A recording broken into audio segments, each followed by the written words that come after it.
L'entraîneur dit soudainement aux combattants Dingos de sortir du ring, non pas parce qu'il perdait, mais parce qu'il venait d'écraser un groupe entier de maîtres des sports en colère presque à lui tout seul. Ce n'était pas un combat ordinaire. C'était un combat par équipe à 4 contre 4, un format brutal où les combattants de deux équipes entrent sur le ring l'un après l'autre. Et ce soir-là, un homme semblait déterminé à affronter toute l'équipe adverse à lui seul. Quresh Sag, c'est le premier à monter sur le ring. Son adversaire n'a pas eu besoin de beaucoup de temps pour réaliser à quel point il était dangereux. Sag l'a cueilli avec une seule frappe précise. Le coup était net et parfaitement synchronisé. C'était suffisant. Le premier combattant a été immédiatement mis hors de combat. Ensuite, le deuxième adversaire monte sur le ring.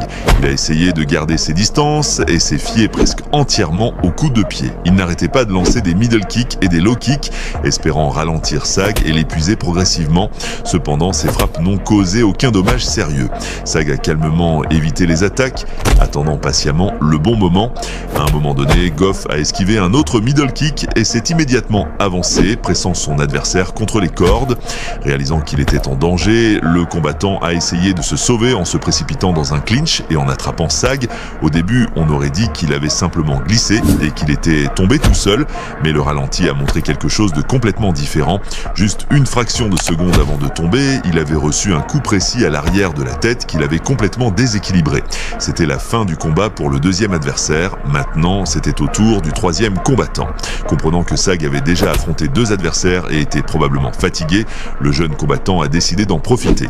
Il a commencé à avancer de manière agressive, provoquant constamment des échanges et essayant d'imposer une bagarre sauvage.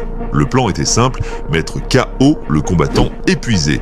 Mais même dans cette situation, Sagav restait dangereux. Malgré la fatigue, il est resté calme et a attendu son moment.